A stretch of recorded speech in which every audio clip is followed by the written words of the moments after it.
Hello and welcome to another recording of the metrical Dinnshenchas. This is Laura O'Brien from the Irish Pagan School, and we are here in volume 2 of the metrical Dinnshenchas. So make sure you go back to the playlist, which will pop up above there, and you can get the full playlist, including the introduction video and all the source material and all that good stuff. But for today's, we are on poem 4, which is Inber n-Ailbine. So we'll just start and we'll go back through some of the various translations and bits and pieces when we get to the end. O men of Muiread, bright honour among any headstrong company, I shall tell you in my warm dwelling the cunning story of Ailbine. There was once a prince far famed who rode north of undivided Ireland. He was pilot of every brilliant band in his day, Rua, son of valiant Rigdon. He fared on a lucky journey, a choice without dispute, of the morn's lumbering sea, early and late, to converse with his friend the Norseman. A right brave journey it was to Norway. He came with 3 boats, splendid and bright. It was a vessel ever terrible. They stopped short, thence came cause of grief, on the shoulders of the open sea. They had no power to stir on any side. Firm was the strong durance. Into the mighty main without shrinking went noble Rua, the smiter. When he hastened to cut loose the ship in truth through the salt depths of the sea's treacherous waters, he found in the secret spot he swam to 9 female forms, fair and firm. They said to him in pure, clear strains, it was they who had arrested him. ...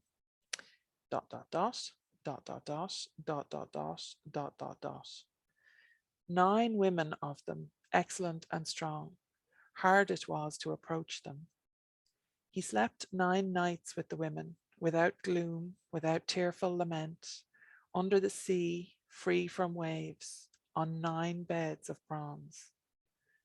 Though a woman of them was with child by him, he went from them with no unlucky course. It was a leave misused on condition that he should come back again. When she had let him go to his noble comrades, he rode with the companies of his strong host. He was a good fosterling of a good family, till he reached Norway of pure valour. When they arrived in the east across the sea, with luck and with high renown, they remained 7 years seeking fame with his friend triumphant. Thereafter, Rua of the Spears went his way across the waters, the noble youth keen and slender, from the east over the strong pure billows of the sea, till he reached the level plain of Erin. False was the lawful prince. It was no right judgment nor honourable act not to go to the women across the smooth water in the same way as he promised. When the lordly chieftain touched land southward at the plain of Muire, of the low steads, with unclouded fame for stern strength, men heard the martial strain. That was the song of those tuneful women in their pure, mellow, sweet-sounding speech, as they pursued Rua with the spear point over the impetuous, clear, streaming tide. They sailed a boat of flawless metal. It was no black hull of morning. 9 of them, fierce, radiant, and bright, to high Inver Albina. An evil deed then wrought, a woman of them with no unconscious burden, even the slaying of the son of Rua, strong and good, and her very own son. She made a cast with her son, worse than any crime. It was a stain on his house for him on earth. she hurled him out in fair combat, so that he died the death. Then said that loud-voiced host, whom fierce Rua possessed, all of them astounded at the open crime. Dreadful, dreadful was the deed.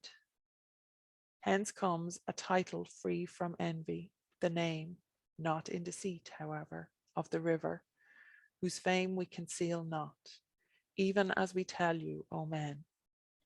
If the name of your plain, pleasant pride, be the title long free from blame of combat, it is called from the stout pillar, Murdoch, son of Cormac. Or if the instructed prefer to have an eye to the glorious deeds of pride, they shall call it the blooming land, a good that is not dumb, from Moriath, wife of Labri. Labri the mariner with terrible limbs came with the huge mail-clad people, the bloody plain, a man of war. She was his wife, the youthful Moriath. Moriath, great honour she deserved about the spot, with the host that cleared her woods. When she was attacked, she was no coward, as is related, O men. And this is an interesting one. That is the end of the poem as we see it. And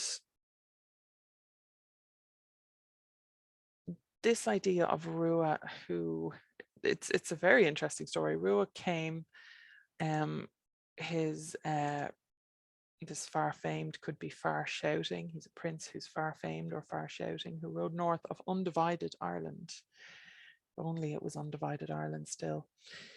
So this guy, anyway, he got stuck in a storm and the ship couldn't move from the whole storm, basically.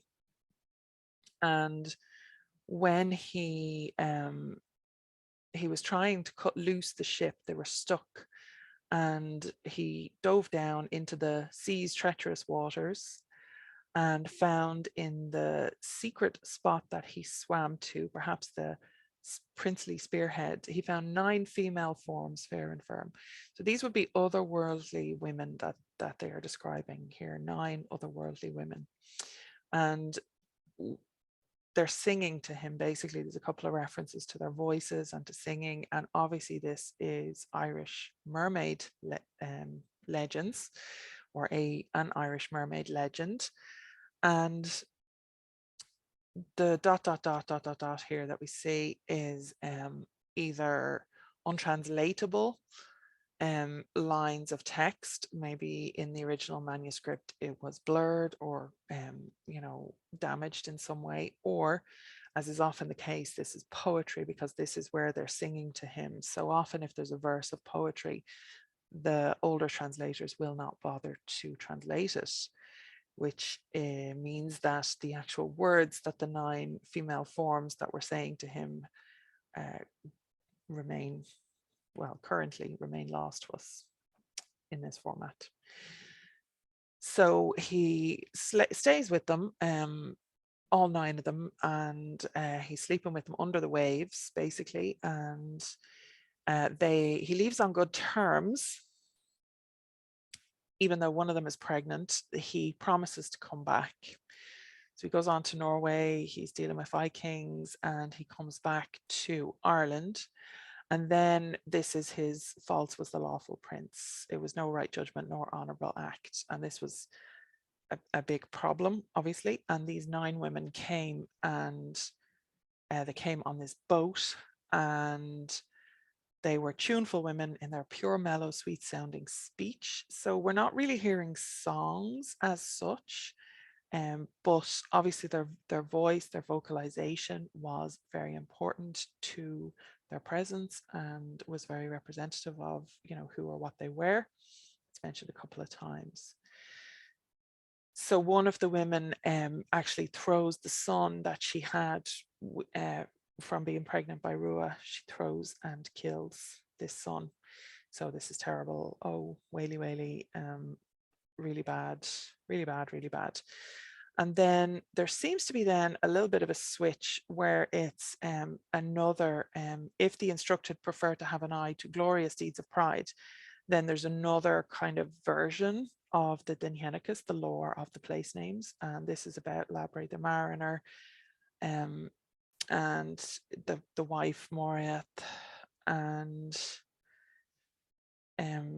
she had great honor. She deserved about the spot with the host that cleared her woods, and then she was attacked and she fighted.